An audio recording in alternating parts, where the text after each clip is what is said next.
माता, मैं आपके सामने रूप बदल कर आया। मैंने माया का प्रयोग करके छल किया।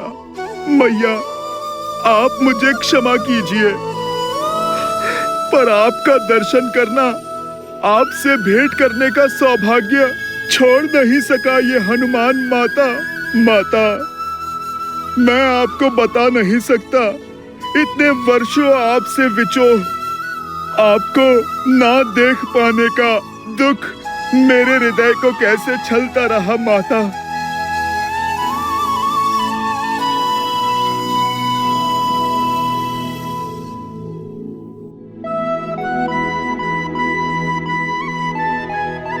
बस पुत्र, संभालो स्वयं को।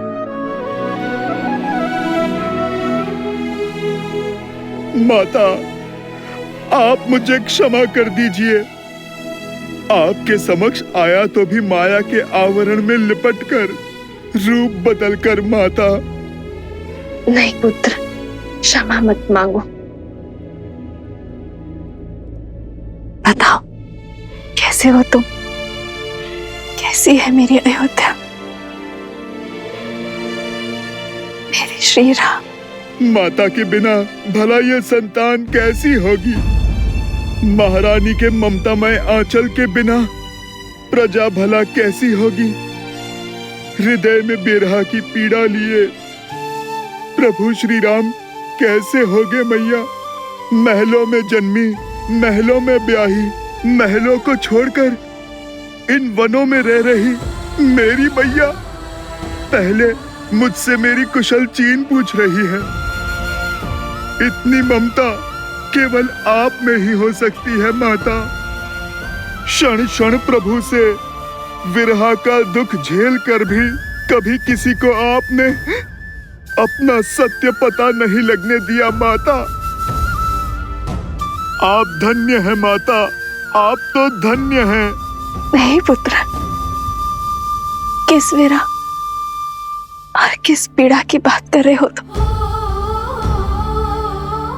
मेरे श्री राम तो सदा मेरे साथ ही है।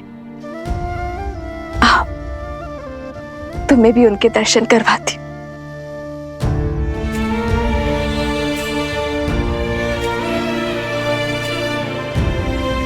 ये रही तुम्हारे प्रभु।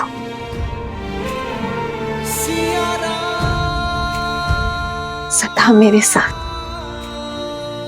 मेरे पास संसार का कोई छल, कोई बल श्री राम को सीता से भिन्न नहीं कर सकता।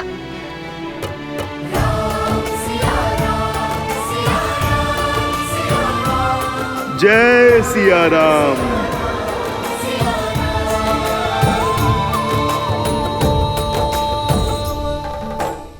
ये आप क्या कह रहे हैं भैया? माना कि मेरे प्राण संकट में पड़े, किंतु इस एक निर्णय ने आपको राजा बना दिया। ऐसे राज्य का राजा जिसकी प्रजा को उंगलियों पर गिना जा सके। प्रजा चाहे मुट्ठी पर हो या अनगिनत, राजा तो राजा ही होता है। हमें चलना चाहिए भैया। राजा का दायित्व धरा पर रह रहे हर जीव की रक्षा का है, फिर चाहे उनके लिए युवराज के प्राणों की आहुति क्यों न देनी पड़े। महायोद्धा लव की विजय हो।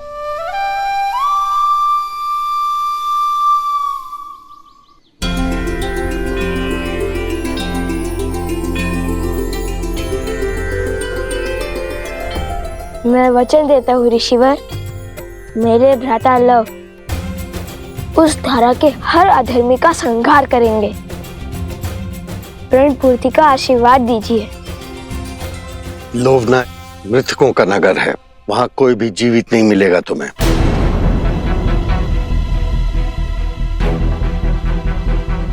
तुम्हें वहां मृत जीवों को जीवन दान देना होगा। मृतका की नगरी अर्थात प्रेतात्माएं, इसलिए कहता हूँ बिना सोचे समझे प्रण लेने से प्राण भी जा सकते हैं। अब जाओ भूतों की नगरी।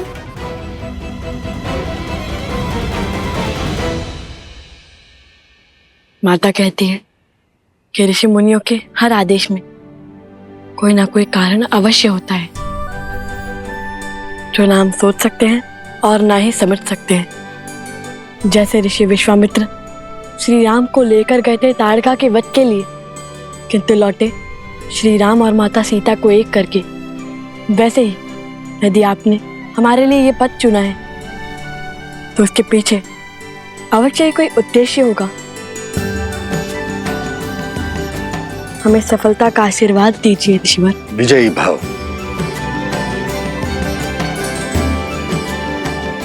आयुष्मान भवा।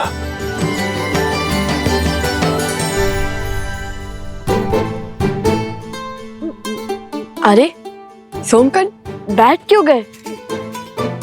मैं यही रहकर ऋषिवर की सेवा करूंगा भ्राता लव।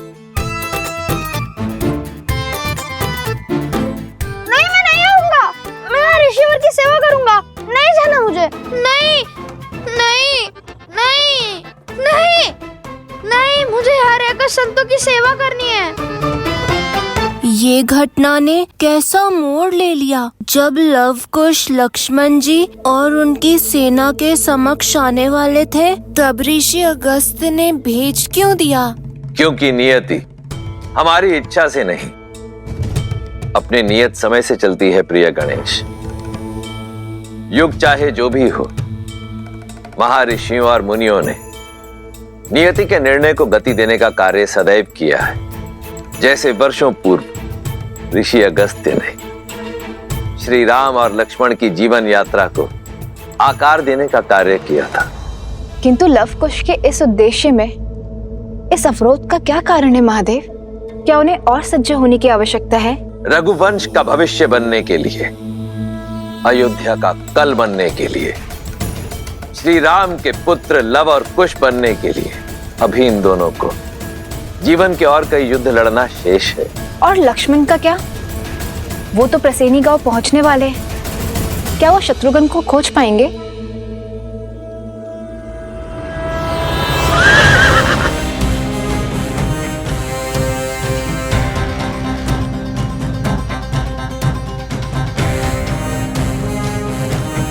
सैनिकों, इस गांव की सीमा को घेर लो।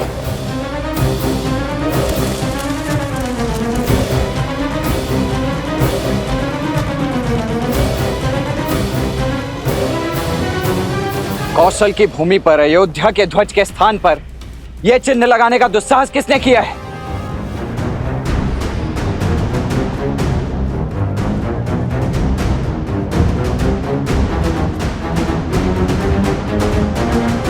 ये मेरी चेतावनी है आप सभी को।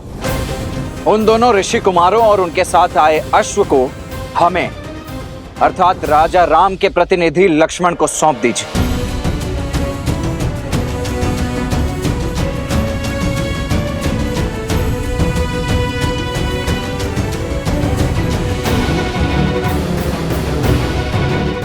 समझ गया।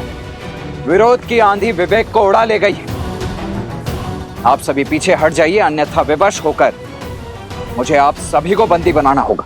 हमारे मन में राजा राम के लिए श्रद्धा भी है और सम्मान भी, किंतु हम लव को अपना राजा और उनके भ्राता कुश को अपना युवराज मान चुके हैं। इसलिए अब आपको हमारे गांव के भीतर आने के लिए उनकी आज्ञा लेनी ही होगी। ये कौशल राज्य है और यहाँ के केवल एक ही राजा है, कौशल नरेश, अयोध्यापति श्री राम। किंतु ये समय आप सभी की आंखों पर बंधी भ्रम की पट्टी खोलने का नहीं है। पग पीछे हटाइए। हम यहाँ उस अश्व और शत्रुघ्न को लेकर यहाँ से चले जाएंगे। आप में से किसी को कोई क्षति नहीं पहुंचेगी। पग पीछे हटाइए और भीतर आने दीजिए हमें।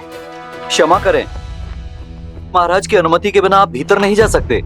अन्यथा क्या? लड़ोगे हमसे? ये पीछे जो खड़ी है ये अयोध्या की वीर सेना है। जीत पाओगे इससे? नहीं, और इसलिए हमारे महाराज की आज्ञा के बिना भीतर आने के लिए हम सब के शवों पर पग रखकर बढ़ना होगा और हम सबको मारना होगा। मारना होगा, मारना होगा।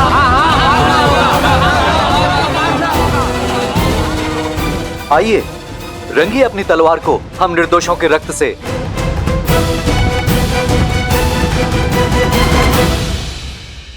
स्वर्ण माला को बार बार खोलने बांधने में कम से गांठ मारने में भी निपुण हो गया हूँ। अब तुम इसे नहीं खोल सकते। ऐसा मत करो, लौटने दो मुझे। चलते रहो, हम उचित मार्ग पर है। राजा सत्यतीर्थ का नगर समीप ही है। राजा लव, विनती है, खोल दीजिए मुझे, लौटने दीजिए अगस्त्य मुनि के पास। कदापि नहीं, तुम हमारे साथ रहोगे। तुम्हें अकेला छोड़ना अर्थात संकट को आमंत्रण देना। पता नहीं कब कहाँ कोई तुम्हें उठाकर ले जाए।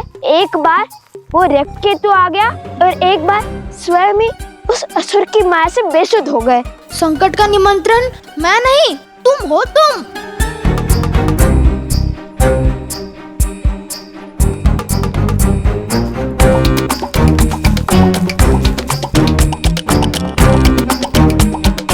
रुक जाता तो अगस्त्य ऋषि से तनिक ज्ञान ही ले लेता। वो एक ग्रास में पूरा का पूरा हुआ तभी असुर खा गए थे। आता समुंदर को पीकर बंजर कर दिया था उन्होंने। ना कुछ सीख जाता उनसे। क्यों, जल पीना नहीं आता क्या? अच्छा, तो आलू का पूरी क्यों नहीं लेकर गए मुझे? ले जा रहे हो तो वो भी वहाँ जहाँ प्रेतों का डेरा है। मेरे पास तो स्वर्ण कमल की माला भी नहीं कि मैं अदृश्य हो सकूं। आलोकपुरी के मार्ग में हमने तुम्हें नहीं छोड़ा था, तुम स्वयं पीछे रह गए थे। इतना खाते क्यों कि भाग ही ना सको?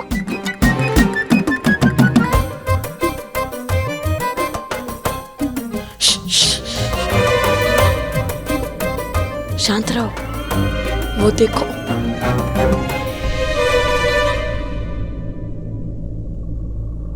देखो, कहा था ना तुम संकट में ले जाओगे मुझे। नहीं नहीं नहीं, कुछ जाने दो मुझे, मैं नहीं आऊंगा।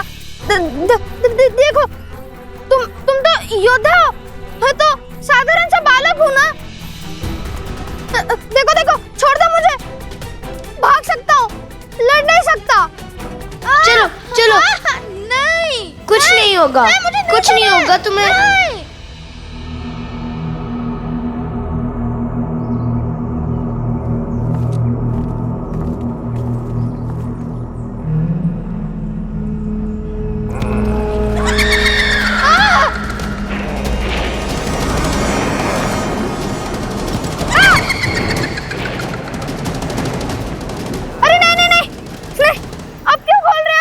अरे बांधे बांधे धनुष कैसे चलाऊंगा? इतने भ्रमित क्यों? कभी खोलो कभी बांधो। नहीं,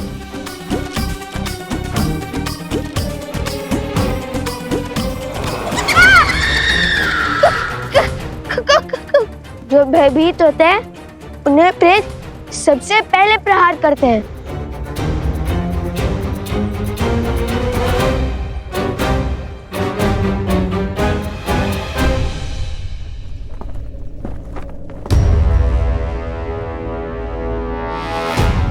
आप सभी मिलकर किसी को भी राजा बना देंगे तो क्या वो मान्य हो जाएगा? मानना पड़ेगा, क्योंकि जिन्होंने हमारे प्राण बचाए उन पर प्राण निछावर करने का धर्म है हमारा। लव कुश जितने वीर हैं उतने ही धीर भी। वो हमारे रक्षक भी हैं और हमारे शुभचिंतक भी। परंतु क्या शास्त्र इसकी अनुमति देते? शास्त्र अनुसार संपूर्ण कौशल राज के केवल एक ही राजा हो सकते हैं और वो राजा हैं श्री राम।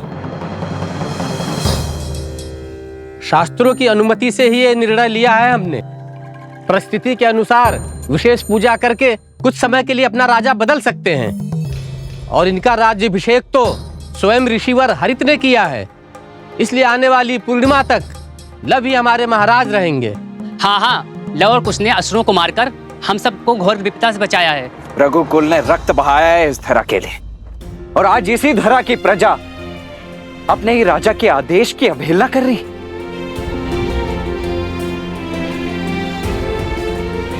क्या लव कुश के कुल का भी भान है आप सभी को?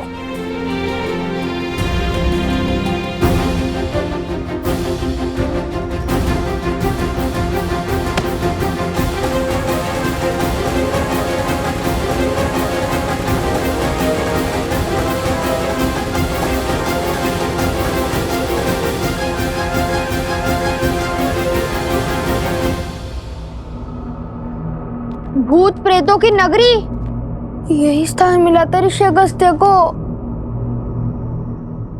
यहाँ अजय होना तो छोड़ो, जीवित रहना भी कठिन लगता है। अभी तो उनकी महिमा गा रहे थे। आओ आगे बढ़ो।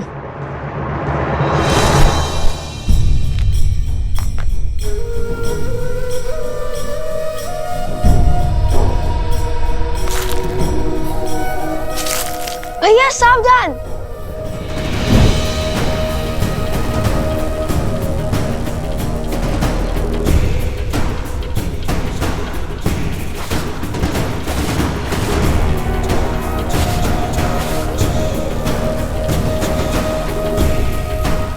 ये तो स्वर्ण है।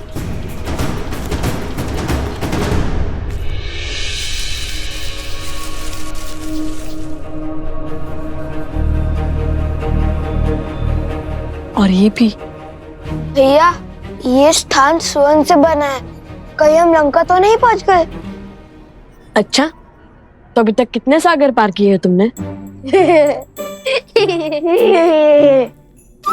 पहले इस जाल से अपनी धोती को तो संभालो, फिर रास्ता। समझ गए ये लंका नहीं है, अब चले आगे।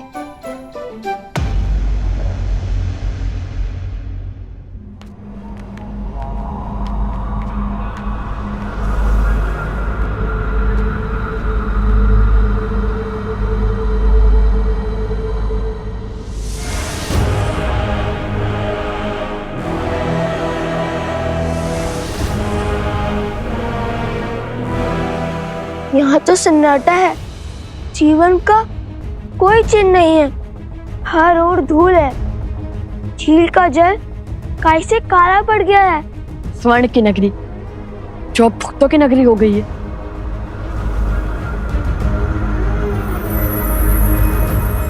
यह अवश्य ही सतीर्थ का महल होगा।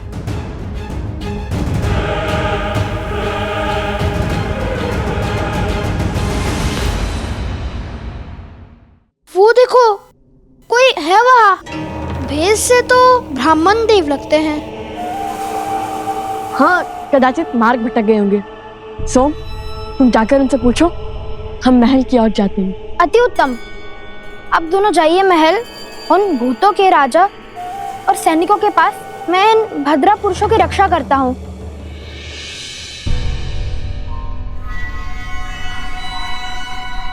मैं तो बच गया। सुनिए ब्रह्मदेव। प्रेत!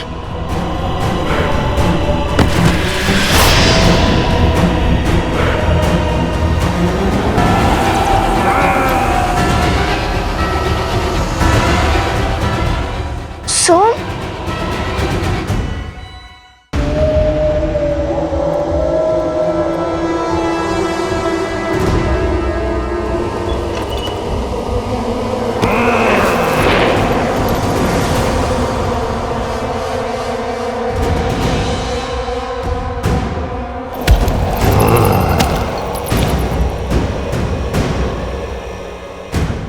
प्रेतात्माएं जिनका श्राद्ध पूर्ण नहीं हुआ।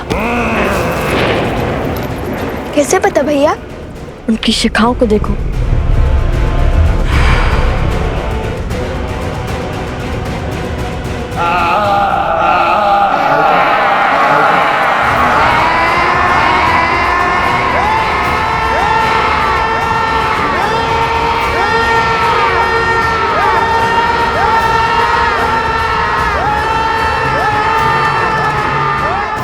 अपने कान में कुछ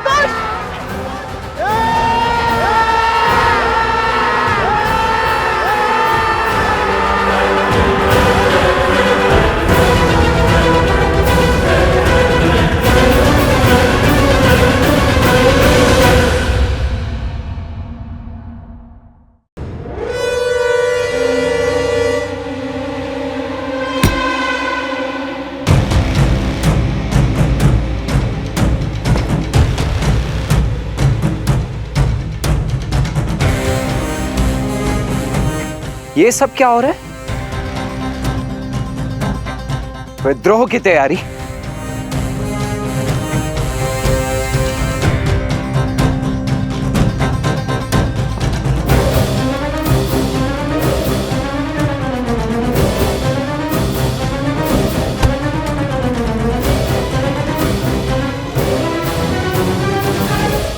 तो अब आप सब श्री राम के विरुद्ध उस शस्त्र उठाने को उत्सुक हैं।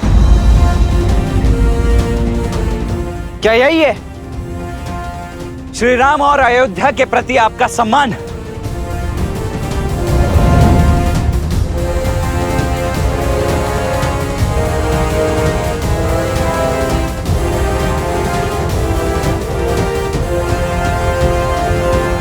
हम विद्रोह नहीं कर रहे हैं, हम राजभक्ति निभा रहे हैं। देखिए कुमार, हम आज भी आपका सम्मान करते हैं, रघुकुल का मान रखते हैं। जिस धर्म के लिए रघुकुल के ऋणी हैं, वही ऋण उन बालकों ने हम पर चढ़ा दिया है। धर्म कहता है आने वाले पूर्णिमा तक हम अपने नए राजा का साथ दें। अतः आपसे विनती है, आप भी तनिक अपनी प्रजा पर विश्वास कीजिए। अपने राजा की ढाल बनना यदि आपकी इच्छा है, तो अपने राजा की आज्ञा का पालन करना मेरा कर्तव्य है। उन दोनों ऋषि कुमारों ने हमारे अश्व और मेरे छोटे भाई शत्रुघ्न का अपहरण किया है। अब या तो आप हमें वो अश्व और शत्रुघ्न लौटा दीजिए, अन्यथा युद्ध के लिए सज्ज हो जाइए।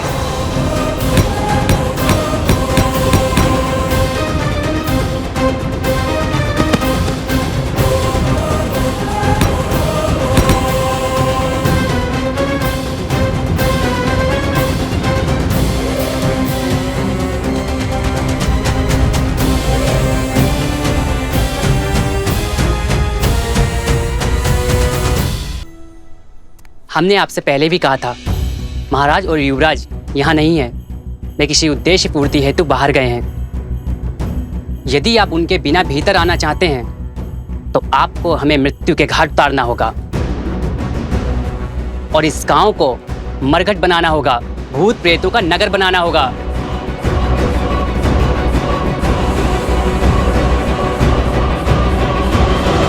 माता, जब आपकी माता ने आपकी प्रतिमा को यज्ञ में विराजमान देखा तो वो भाव विभोर हो उठी। माता, वो आंखों में आंसू लिए कहने लगी कि प्रभु श्री राम को पहचानने में भूल हुई उनसे।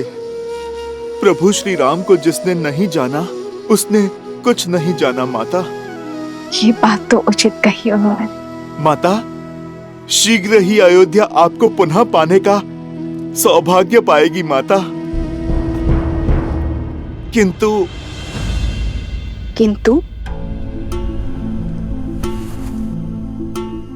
किंतु माता, एक प्रश्न है जो और प्रतीक्षा नहीं कर सकता। माता, ये मन भी कितना विचित्र है। दुर्भाग्य पर संदेह नहीं करता और सौभाग्य पर विश्वास नहीं करता।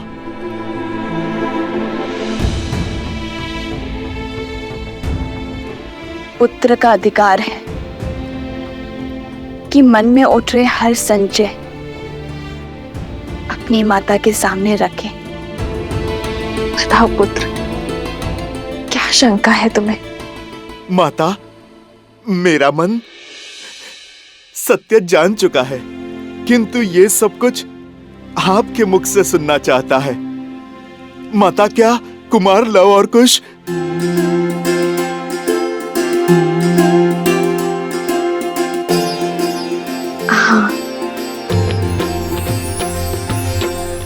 लवकुश मेरे ही पुत्र, श्री राम के तने रघुकुल के वंशज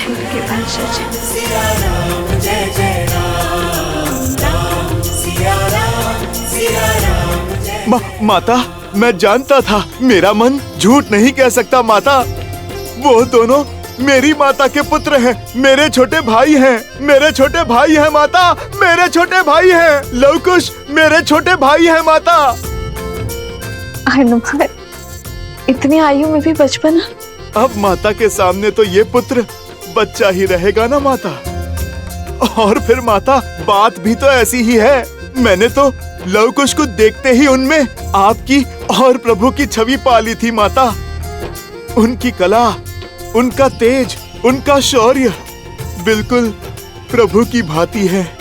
मेरे प्रभु और मेरी माता की आत्मा का विलक्षण संगम है दोनों।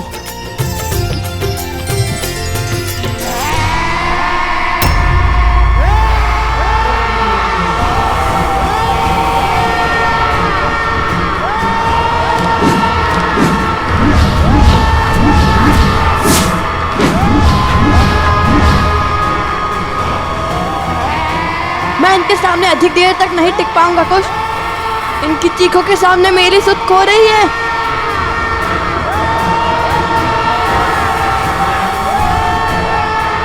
कुश, ये तो रुक ही नहीं रहे।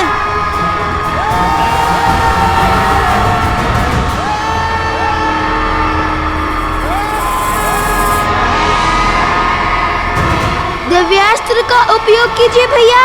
मुनिवर ने हमें इन्हें जीवित करने के लिए भेजा था, इन्हें मारने नहीं। मिल गया उपाय।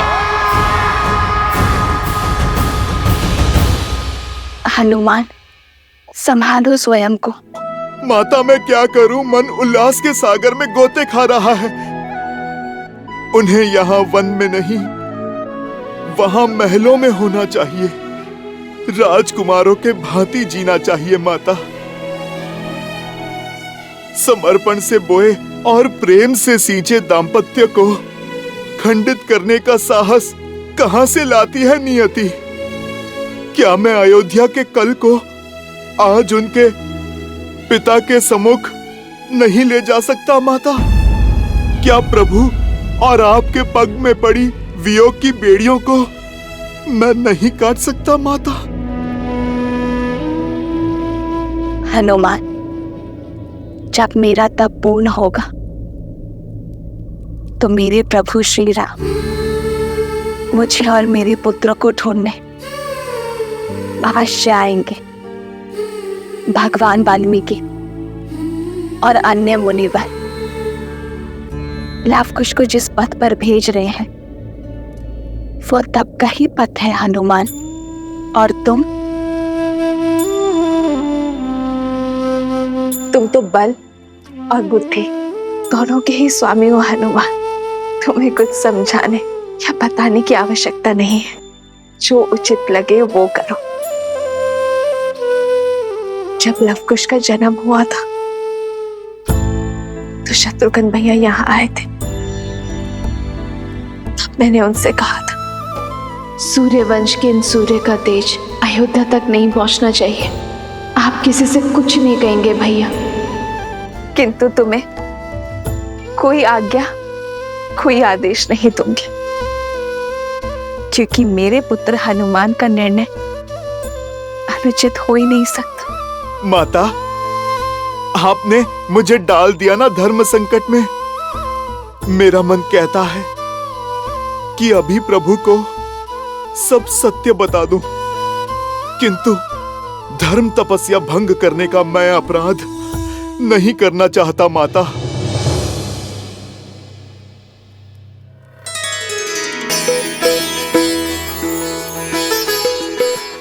अब तो केवल एक ही है जो मार्गदर्शन कर सकते हैं।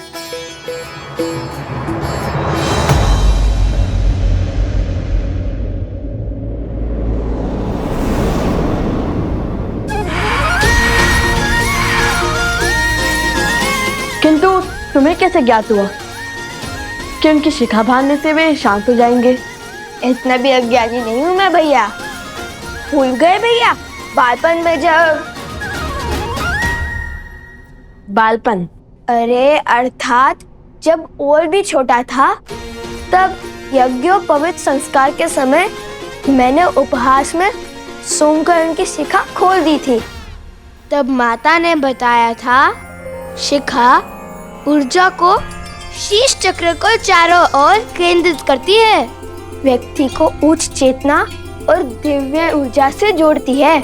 इसे खोलकर रखने से ऊर्जा अधिक स्वतंत्र रूप से प्रवाहित हो सकती है और बांधने से रुक सकती है, जिससे व्यक्ति का मन और मस्तिष्क भी स्थिर हो जाता है। अति उत्तम।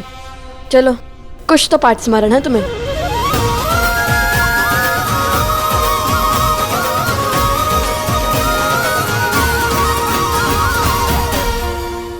त्रिकालदर्शी भगवान वाल्मीकि को मेरा नमन। आ गए हनुमान। भला मैं आपकी पुकार को अनसुना कैसे कर सकता हूँ? आप मेरे आने का कारण तो जानते ही हैं। लव और कुश अयोध्यापति श्री राम के पुत्र हैं, किंतु संसार को ये सत्य बताने का समय अभी नहीं आया, क्योंकि आप उन्हें किसी बड़े उद्देश्य की पूर्ति के लिए सज्ज कर रहे हैं। जैसी आपकी इच्छा, किंतु मैं एक आज्ञा आपसे अवश्य चाहूंगा। आप मुझे मना मत कीजिएगा। साक्षात शिव के अंश को कैसे मना कर सकता?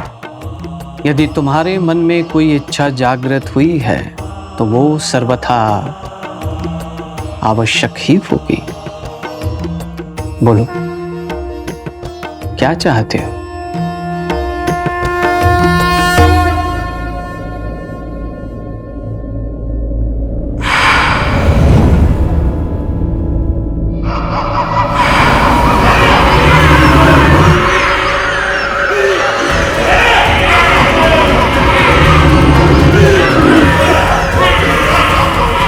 भैया, इन सब की शिखा बांधना तो संभव नहीं है। अब क्या करे कुश?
हनुमान जी, ये अवश्य ही अश्वमेध का अश्व लेने आए होंगे।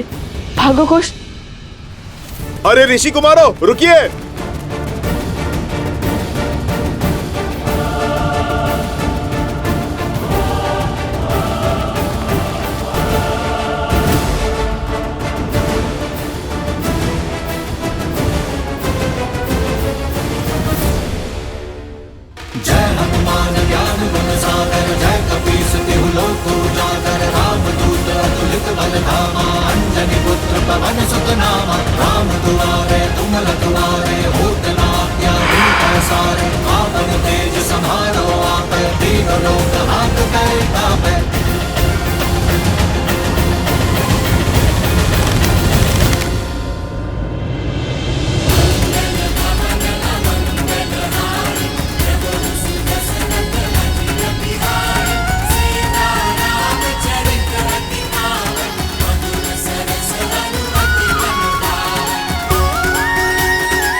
लव कुश मेरे ही पुत्र है, श्री राम के तने हैं, रघुकुल के वंशज हैं। आगे मत बढ़ना, अन्यथा अपने बाण से छल्ली कर देंगे हम। मेरे भैया मुझसे नहीं कहते। रुक जाइए हनुमान जी।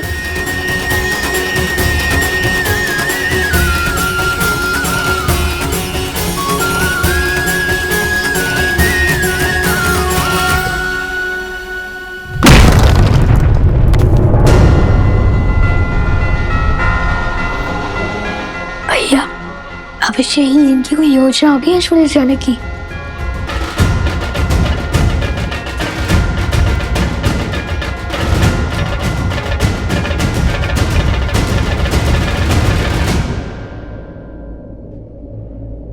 यदि आप अश्वमेध के अश्व को लेने आए हैं तो लौट जाइए।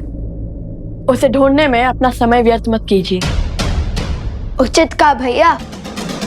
सुना है आप अमर हैं, कदाचित इसलिए बहुत समय है व्यर्थ करने के लिए। समय व्यर्थ करने वालों को एक दिन समय स्वयं व्यर्थ कर देता है। वैसे मैं यहाँ पर अश्व के लिए नहीं आया हूँ। मैं तो प्रभु श्री राम का सेवक हूँ, सैनिक नहीं। बिना इच्छा मैं नहीं लड़ता। तो फिर आप यहाँ क्यों आए? आप दोनों की सहायता करने। आप दोनों माता सीता की खोज में निकले हैं ना? उनका तो पुत्र मैं भी हूँ।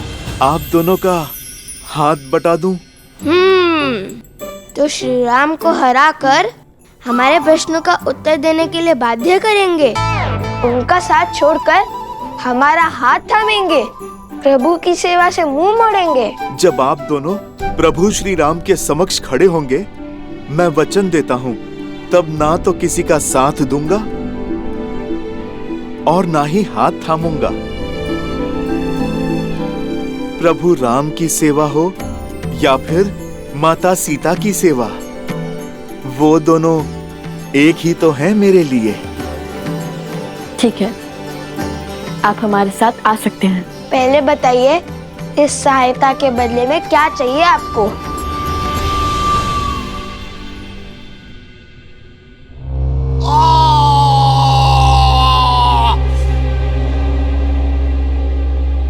पिछले 15 वर्षों से राम उसके राज्य को जितना नीचे धकेलने का प्रयास कर रहे हैं, वो उतना ही ऊंचा उठता जा रहा है। राम ने सहस्त्रों राक्षसों का संहार किया, अयोध्या में समृद्धि और शांति की ध्वजा लहराई। वहां ना कोई अब भिक्षा मांगता है, ना कोई चोरी करता है। उसने सब कुछ पा लिया और हमने सब कुछ खो दिया। आपका पुत्र, आपका राज्य, आपका सम्मान, आपके भाग में केवल एक जीत आई, राम और सीता का वियोग, और कुछ नहीं। आपकी पराजय हो चुकी है।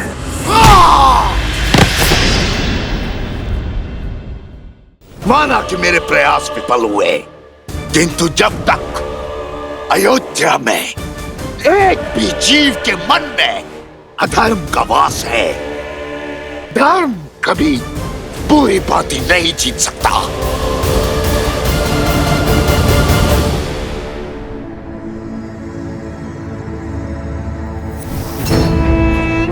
सत्य अनेक अर्थी नहीं होता है, उसका केवल एक ही अर्थ होता है, एक ही रूप होता है, एक ही स्वरूप होता है।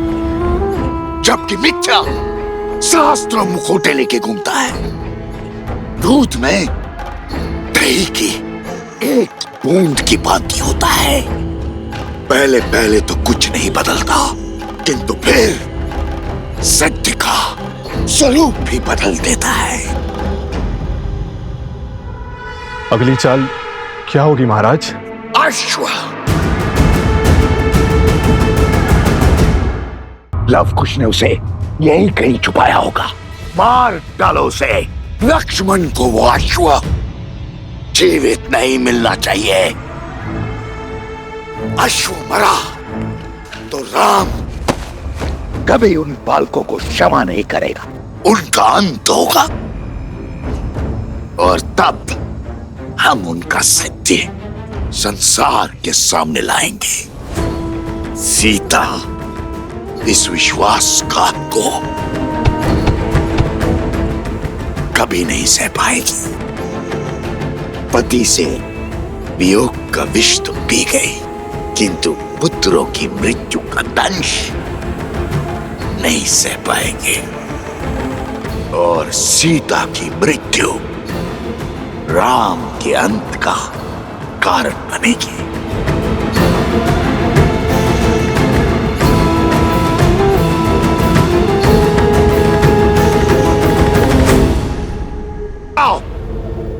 खोजो उस अश्व को। परंतु उस अश्व को मारेंगे कैसे?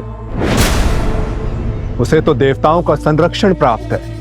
स्मरण नहीं, प्रबंधासुर की क्या दशा हुई थी?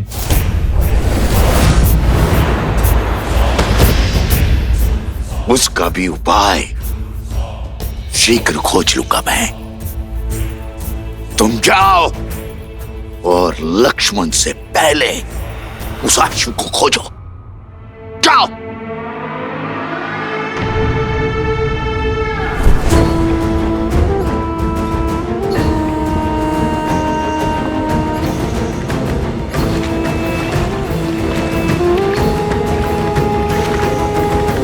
प्रतीक्षा करने के लिए धन्यवाद राजानुज। मेरी प्रतीक्षा को धैर्य समझने की भूल ना करें महोदय। मैं केवल अपने भैया की आज्ञा का पालन कर रहा हूं। ये शांति केवल मेरे भैया की इच्छा के कारण है। उनकी इच्छा है कि इस अश्रु को ढूंढने में तनिक भी रक्तपात ना हो। मैं बिना आपकी सहायता के स्वयं उन दोनों ऋषि कुमारों को ढूंढ लूंगा।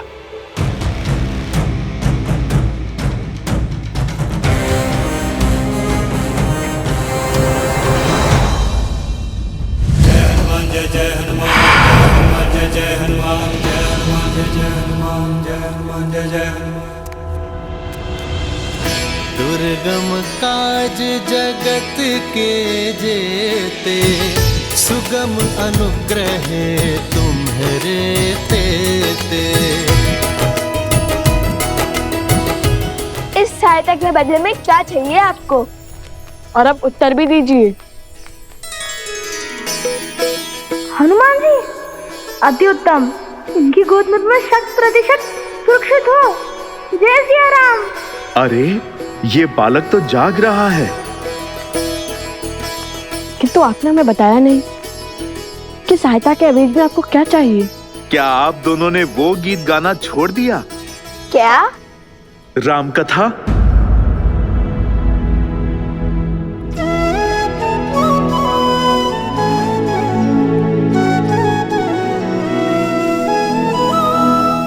अद्भुत गान किया था आपने। एक बार पुनः मेरे लिए उसका गान करें। कदापि नहीं। प्रभु श्री राम और माता सीता के प्रति हमारे मन में श्रद्धा और समर्पण अडिग है। इसलिए जब तक हम अपने प्रश्नों का उत्तर नहीं पा लेते, हम राम कथा का गायन भी नहीं करेंगे।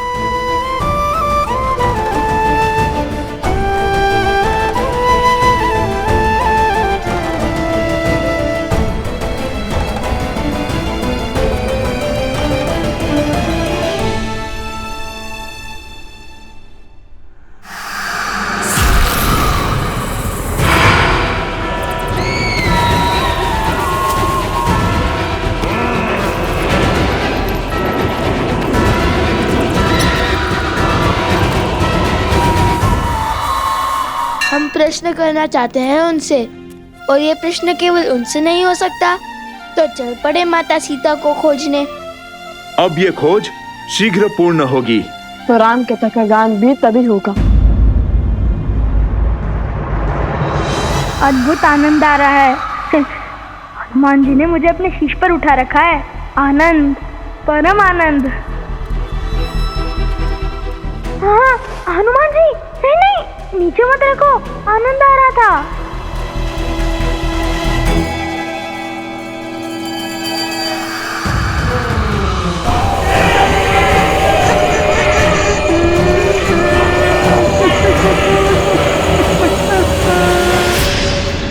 कलाकार तो कला के लिए हठी ही होता है ना? केवल कला नहीं, अपने सिद्धांतों के लिए भी। बचाओ, बचाओ,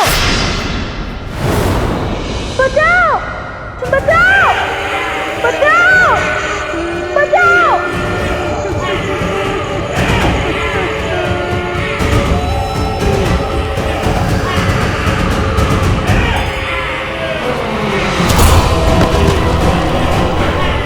भोजन, अरे भोजन।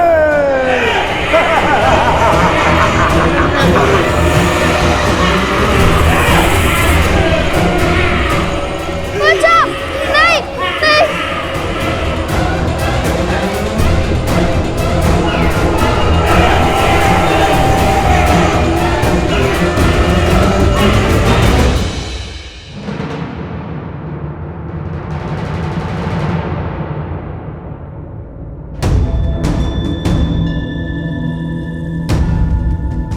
मेरा हृदय कहता है कि मेरा भाई शत्रुघ्न यहीं कहीं पास ही में और मैं ये भी जानता हूं कि निश्चित रूप से वो सुरक्षित भी है। भला दो कलाकार ऋषि कुमार महावीर शत्रुघ्न को क्या ही क्षति पहुंचा देंगे। राज अनुज, जब से हम यहाँ आए हैं तब से केवल एक कुटीर के द्वार खोले हैं और उसके बाहर बहुत सा चारा रखा था, किंतु कुछ समय बाद बहुत सा चारा लुप्त हो गया। वहां किसी के होने की आशंका लगती है। कहाँ है वो स्थान? वहां।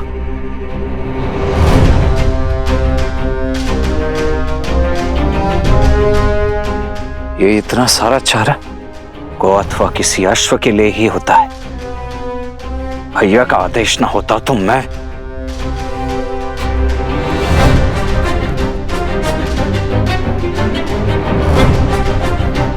हाँ, यही है। चौथी बार चारा लेकर आया है यहाँ पर।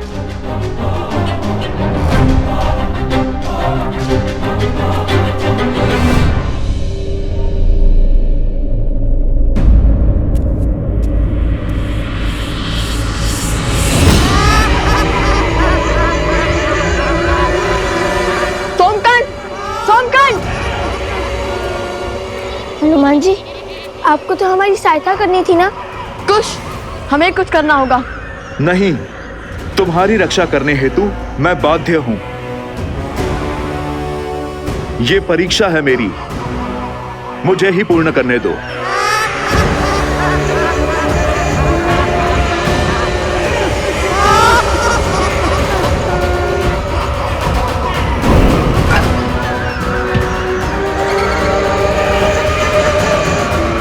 जय श्री राम।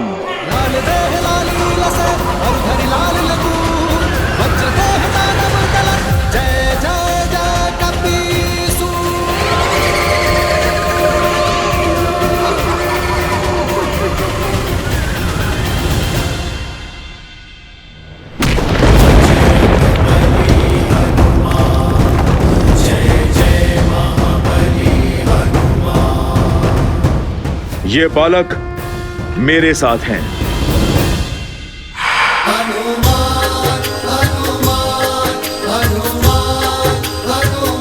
जय श्री राम।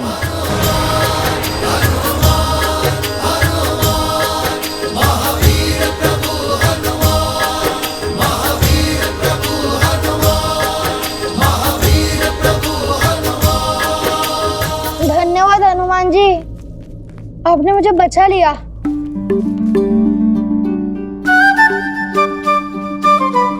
वैसे मैं भयभीत नहीं था, मैं तो बस देखना चाहता था कि आप उन्हें कैसे भगाते हैं। बहुत उत्तम शक्ति प्रदर्शन किया आपने। अब तो आपने भी जान लिया होगा, इसे अकेले छोड़ना सही नहीं है।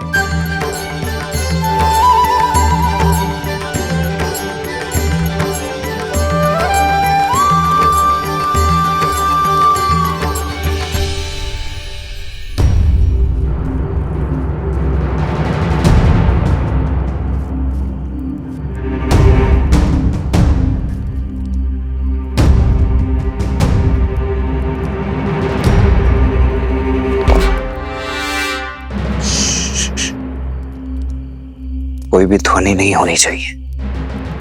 यदि उन्हें ज्ञात हुआ कि हम यहाँ हैं, तो वो शत्रुघ्न का स्थान बदल देंगे।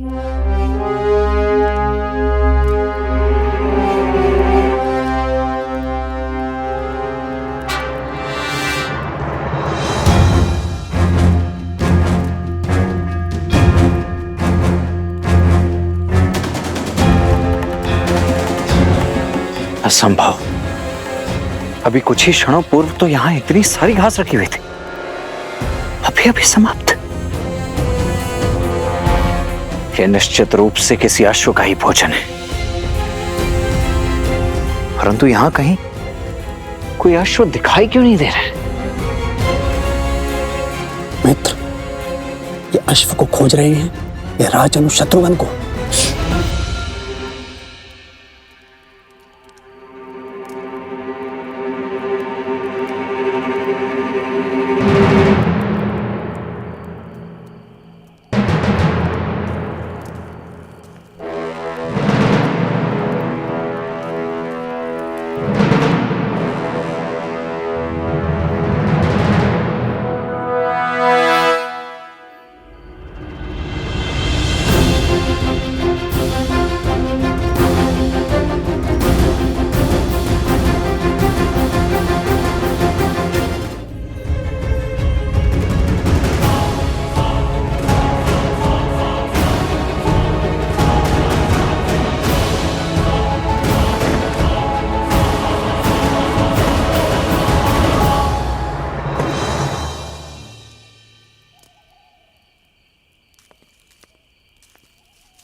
शत्रुघ्न, शत्रुघ्न,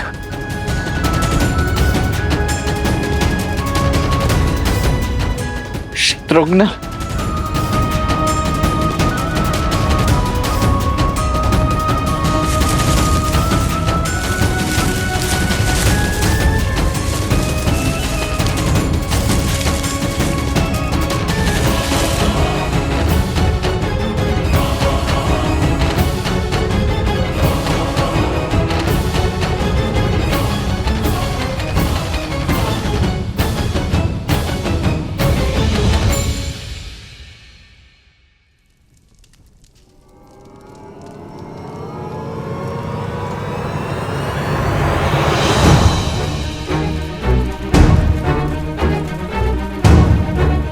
भैया ये देखिए, शत्रुघ्न का आसन।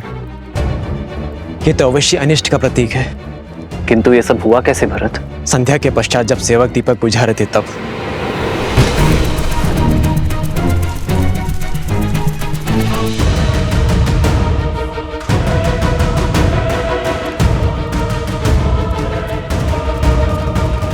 यदि कोई अनिष्ट हुआ भी है तो भी वो हमारे शत्रुघ्न को हानि नहीं पहुंचा पाएगा। हनुमान और लक्ष्मण उसे खोजने गए हैं ना। भैया मैंने लक्ष्मण की ओर एक दूत भेजा था और उसकी कोई सूचना नहीं मिली। मेरा मन बहुत घबरा रहा है। जब तक स्वयं सूद नहीं लूंगा तब तक मेरा मन अधीर ही रहेगा। आप मुझे आज्ञा दीजिए। प्रकृति कभी सीधे संदेश नहीं देती। भिन्न भिन्न मार्गों से, भिन्न भिन्न संकेतों से हमें अपनी बात समझाती है महाराज। जी आचार्य, और उन ऋषि कुमारों का लक्ष्मण और शत्रुघ्न को आहत पहुंचाना असंभव है। यदि वो दोनों चाहते तो सम्मोहन अस्त्र का प्रभाव कर बेसुध शत्रुघ्न को हानि पहुंचा सकते थे, किंतु वो लौट गए हैं। अवश्य ही कोई कारण है जो हमें ज्ञात नहीं है। भैया ये घटना उससे भी अधिक चिंताजनक है।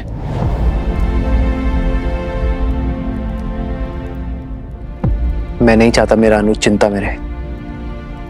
कल सूर्य की पहली किरण के साथ तुम प्रस्थान करोगे भरत।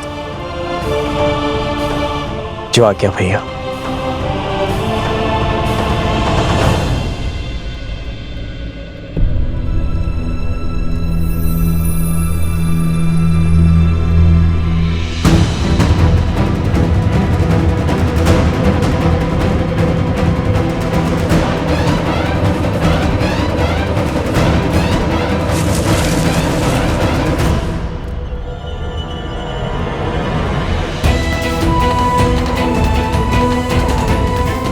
शत्रुघ्न का मुकुट और धनुष।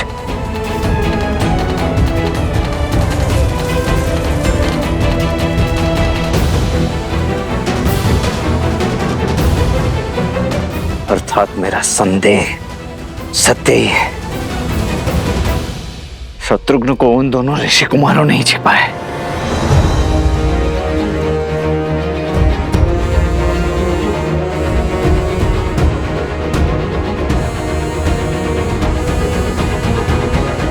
भीतर चलते हैं, कदाचित वहीं हमें इन सबको पुनः जीवित करने का और ये प्रेतों का स्वांग समाप्त करने का मार्ग मिल जाए। द्वार खोलता हूं।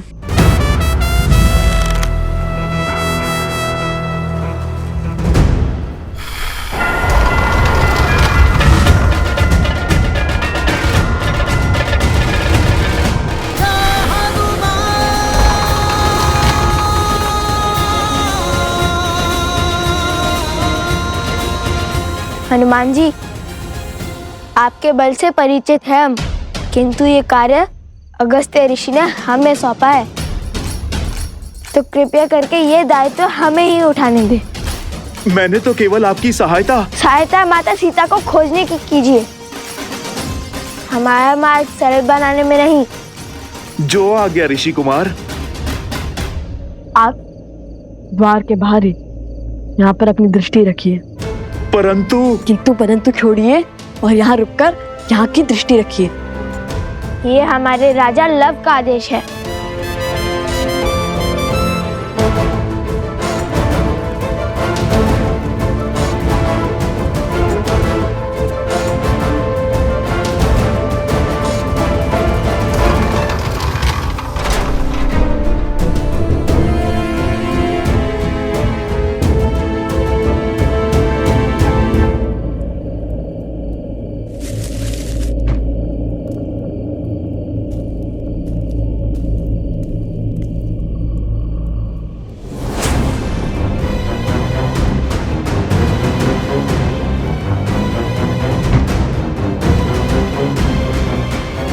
अरे यहाँ कौन आया था?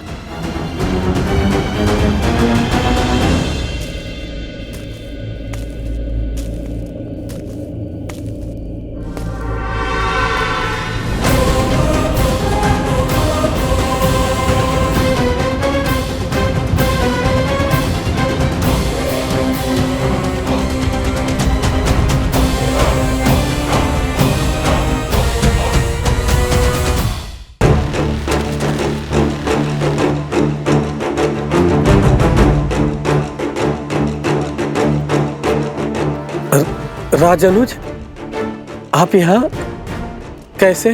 पहले ये बताओ, ये यहाँ कैसे?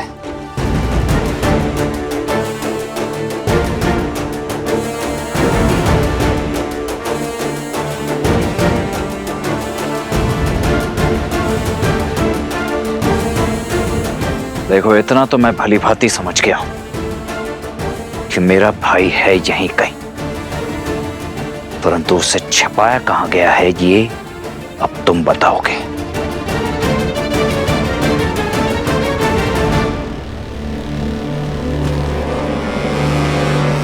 राजद्रोह मत करवाइए राजानुज, मैं ये लांछन सह नहीं पाऊंगा। तब तो एक ही मार्ग शेष है, मेरा वारसा हो तुम।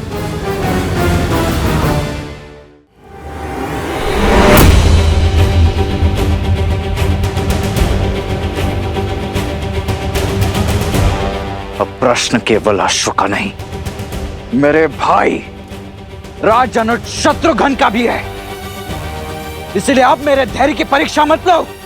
सत्य बताने के लिए सज्ज हो जाओ, अन्यथा मैं सज्ज हूं। मैं, ले लीजिए मेरे प्राण।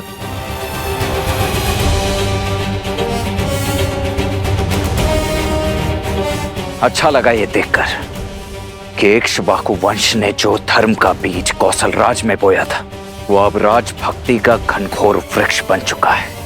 किंतु मेरी एक बात ध्यान से सुन लो, या तो आज तुम्हारे मुख से सत्य निकलेगा, अन्यथा निकलेंगे प्राण। और केवल तुम्हारे नहीं, उन दोनों ऋषि कुमारों के भी। युद्ध में 2 क्षण भी मेरे समक्ष टिक नहीं पाएंगे, वो धराशायी हो जाएंगे तुम्हारे नए नवेले राजा।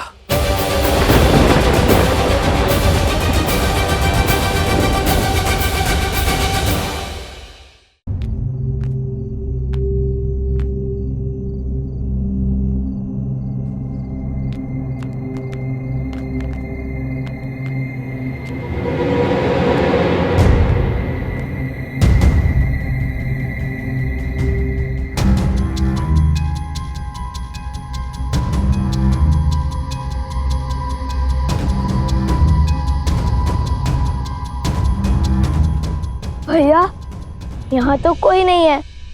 क्या हम राजा शततीर्थ का आह्वान करें, उन्हें युद्ध के लिए ललकारें? किंतु क्या शत्रु का आह्वान करना उचित होगा? क्या प्रेत रूप में वे हमारी बातें समझ पाएंगे?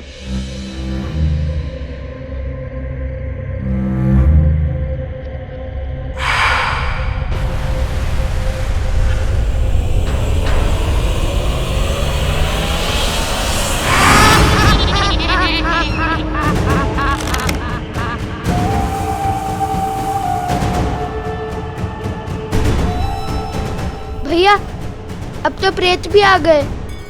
अब राजा को बुला ले, कदाचित वो हमारी बात सुने और ये उनकी, क्योंकि ये हमारी बात सुनने वाले नहीं है।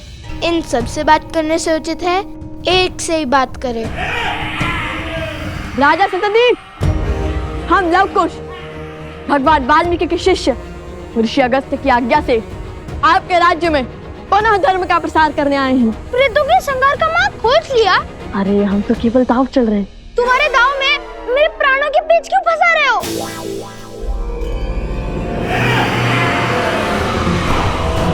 भैया, ये तो हमारी ही ओर आ रहे हैं।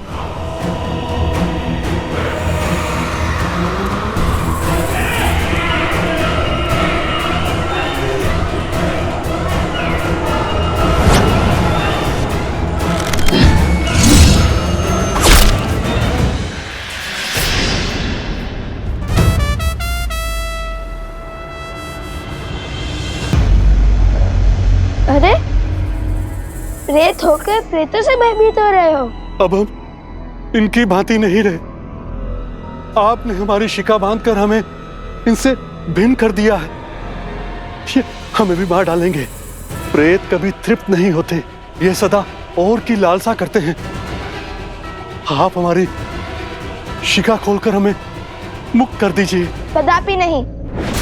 यदि हमने तुम्हारी शिका खोल दी तो हमारे शत्रु बढ़ जाएंगे ना। नहीं नहीं, हमें और दो प्रेत नहीं चाहिए, क्षमा करो।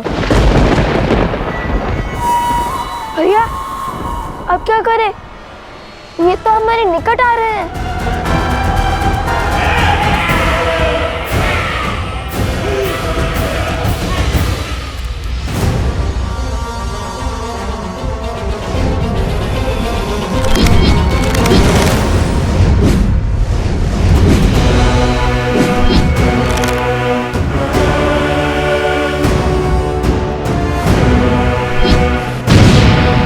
एक क्षण कुश।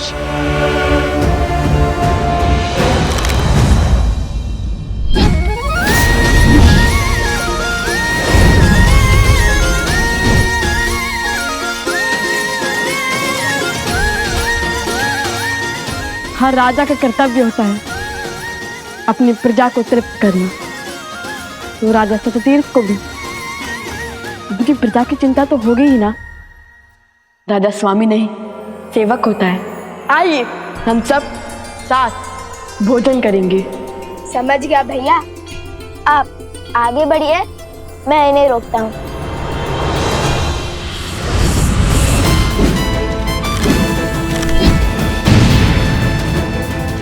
कुश, क्या समझ गए?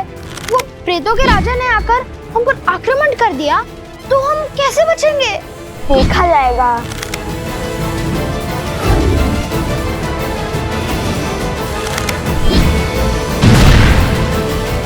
अरे चिंता क्यों करते हो? अभी तक बचाया है ना तुम्हें। आगे भी हमारे संरक्षण में सुरक्षित रहोगे। राजा सततीर्थ, हम यहाँ आपको और आपकी प्रजा को तृप्त करने आए थे। अब या तो आप यहाँ आकर अपनी प्रजा की रक्षा कीजिए या फिर अपनी प्रजा को हमारे दिव्यास्त्रों से मरता हुआ देखिए।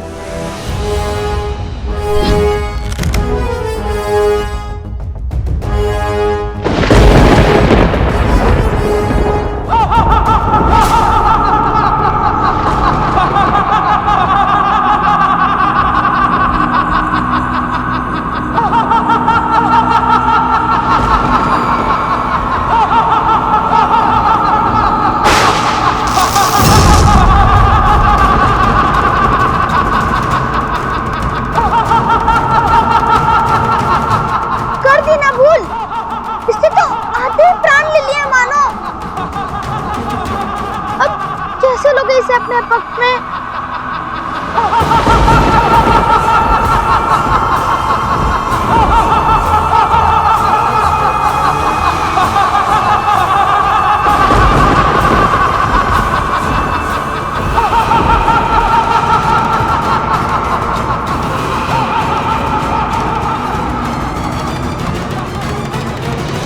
धराशायी हो जाएंगे तुम्हारे नए नवेले राजा। किंतु यदि तुमने मेरे भाई का पता बता दिया तो तुम्हारे गांव के साथ साथ उन दोनों ऋषि कुमारों को मृत्यु से बचाने की चेष्टा अवश्य करूंगा मैं। लगता है तुम्हें अपने राजा की मृत्यु के भय से अधिक राजद्रोह के कलंक का भय है। तो उचित है, यही सही। राजनुज, आपके भाई यही हैं।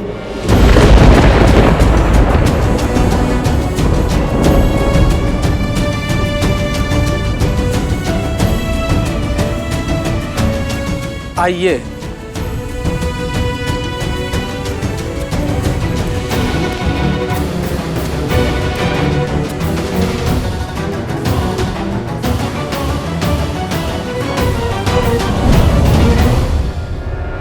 कहाँ गए तुम? कहाँ हो?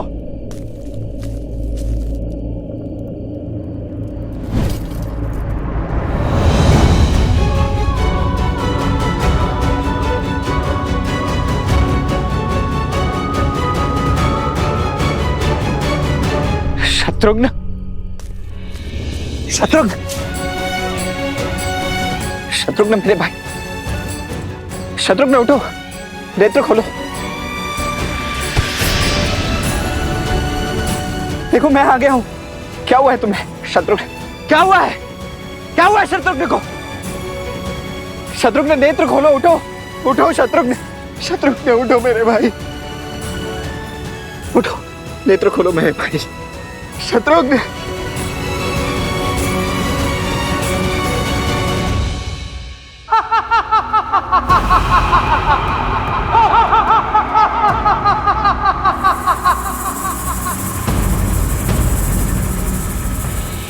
कौन कौन कहता है कि वो मेरी प्रजा को इन प्रेतों से तृप्ति दिला देगा?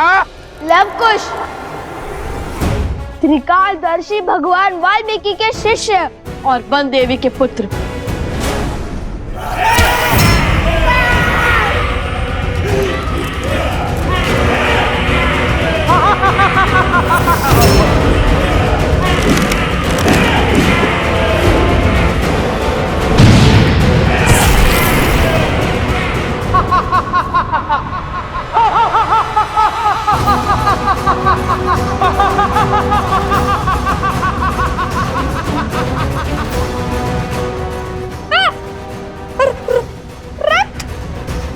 अद्भुत अद्भुत पराक्रम, लेकिन तुम्हारा ये पराक्रम किसी काम का नहीं। शीघ्र ही सारे प्रेतों को और आपको तृप्ति मिलने वाली है महाराज, इसलिए उचित होगा उसी की बात करें। दावा तो ऐसे कर रहे हो जैसे किसी बड़े नगर के युवराज हो। उचित कहा, नगर का नाम सुनोगे तो वैसे थर-थर कांपने लगोगे। वो कोई ऐसा वैसा नगर नहीं, महान कौशल। अरे 50 लोगों के राजा से कोई क्यों डरेगा? व्यर्थ बातें मत करो। ना जाने वो दिन कब आएगा जब इन्हें अपना सत्य ज्ञात होगा। पता चलेगा कि ये दोनों अयोध्या के राजकुमार हैं।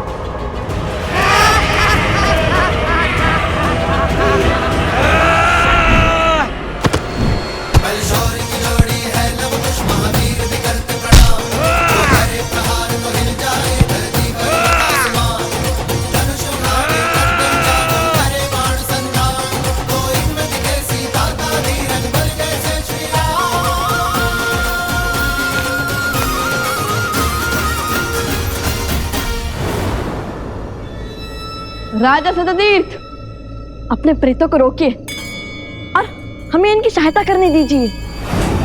ये प्रेत हैं, इन पर मेरा वश नहीं, और ना ही इनका इनके पेट पर। इनकी भूख कभी शांत नहीं हो सकती।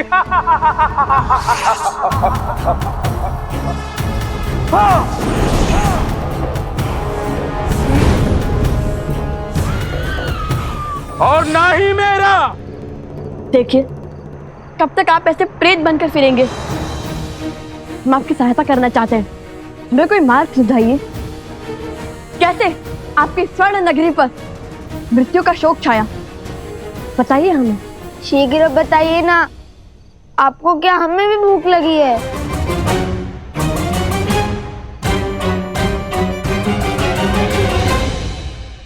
बहुत साहसी बालक हो, मैं तुम्हें कुछ समय देता हूं, अपने प्रश्नों के उत्तर सुनो।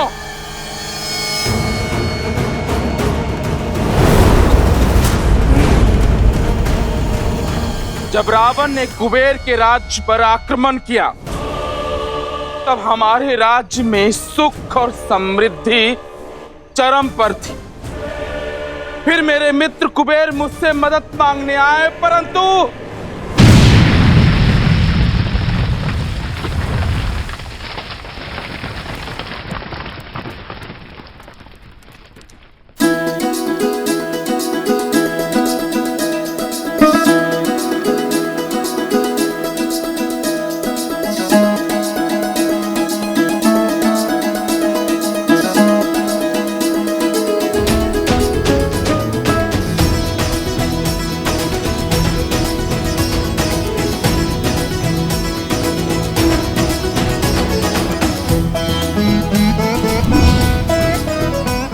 मित्र सततीर्थ, सततीर्थ मेरी सहायता करो मित्र। मित्र मित्र सततीर्थ सहायता करो। कुश, वो देखो, यक्षराज कुबेर। मेरी सहायता करो मित्र। कुबेर मित्र, क्या हुआ? आक्रमण, आक्रमण हुआ है मित्र। रावण ने मुझ पर आक्रमण करके मेरा सब कुछ छीन लिया है।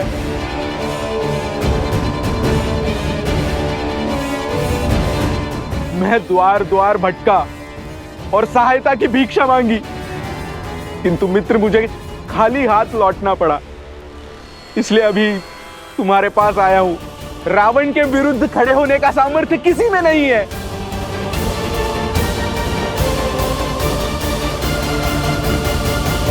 मित्र हूं, इसलिए सहायता से ना नहीं कर सकता, पर राजा भी हूं और अपने राज्य का संहार नहीं देख सकता। इसलिए जब तक तुम चाहो यहां रह सकते हो। इस नगर की दीवारें तुम्हें रावण के प्रकोप से बचाएंगी, किंतु मैं उससे युद्ध करने नहीं जाऊंगा, क्योंकि ब्रह्मदेव का उसे वरदान प्राप्त है, वो अमर है। मेरे साथ साथ मेरे राज्य और प्रजा सभी को वो नष्ट कर देगा। मित्र सततीर्थ, संकट की घड़ी में मैंने सदैव तुम्हारा साथ दिया है। ये धर्म की तलवार हाथ में थामे ऐसा अधर्म कैसे कर सकते हो तुम? अपने सुखी राज्य को दुख के भंवर में नहीं डाल सकता मैं। बरसों से मेरी प्रजा ने युद्ध नहीं देखा है मित्र। अर्थात वैभव और विलासिता के भूख ने तुम्हारा सामर्थ्य छीन सा लिया है ना? असहायता की आड़ में तुम्हारी कायरता छिपा रहे हो तुम। लेकिन याद रहे, हर धर्मात्मा का यह परम कर्तव्य होता है कि वो धर्म के पक्ष में खड़ा रहे, और जो धर्म के पक्ष में खड़ा नहीं वो मानव नहीं, प्रेत है, सदा सदा के लिए भूखा है, अतृप्त है। राजा सततीर्थ, मैं तुम्हें श्राप देता हूं। तुम और तुम्हारी प्रजा उसी स्वरूप हो जाओगे जैसे तुम भीतर से हो। मित्र कुबेर, तुम और तुम्हारी प्रजा प्रेत योनि में चले जाएंगे।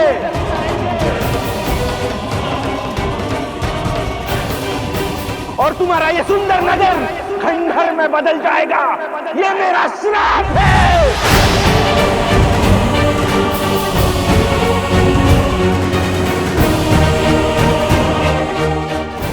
ये अच्छा नहीं किया राजा सततीर्थ ने। बहुत बड़ी भूल की है आपने। बस, बहुत ज्ञान दे चुके ऋषि कुमार। तुम्हारी इच्छा पूर्ण हुई, अब हमारी इच्छा पूर्ण करो। या तो हमारी भूख मिटाओ या हमारे लिए मुक्ति का मार्ग दिखाओ।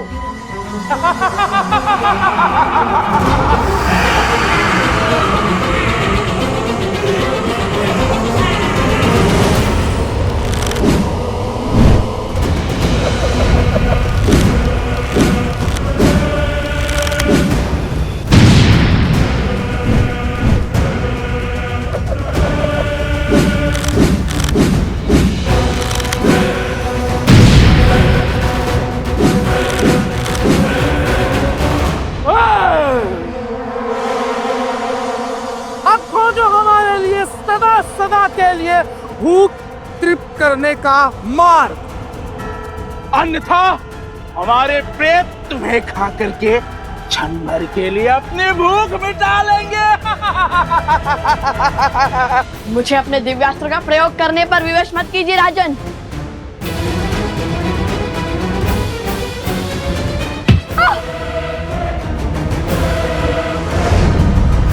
सोम, सोम।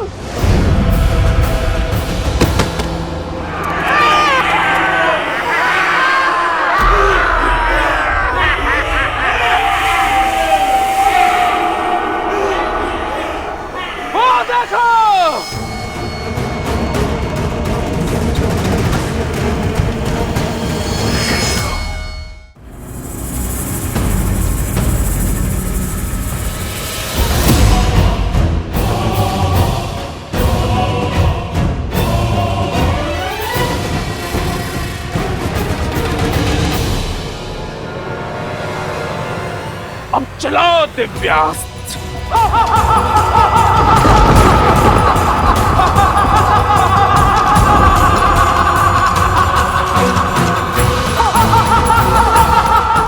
लवकुश संकट में है, मुझे भीतर जाना ही होगा।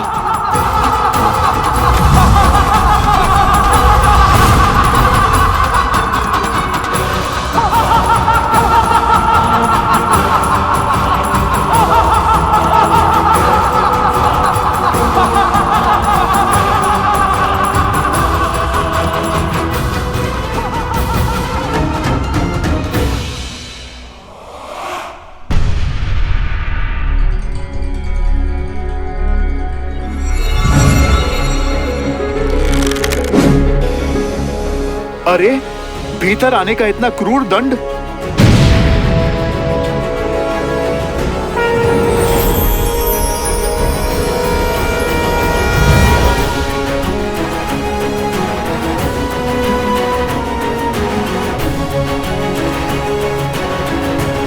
अति उत्तम। अंततः हैं तो प्रभु के ही पुत्र।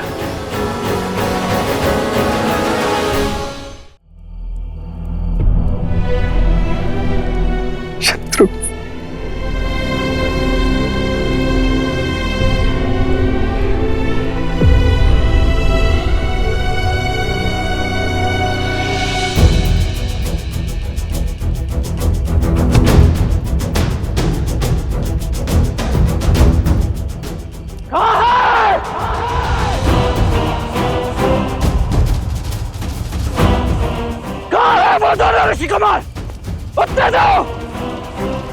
मुझे अभी इसी क्षण अपने भाई की मृत्यु का प्रतिशोध लेना है।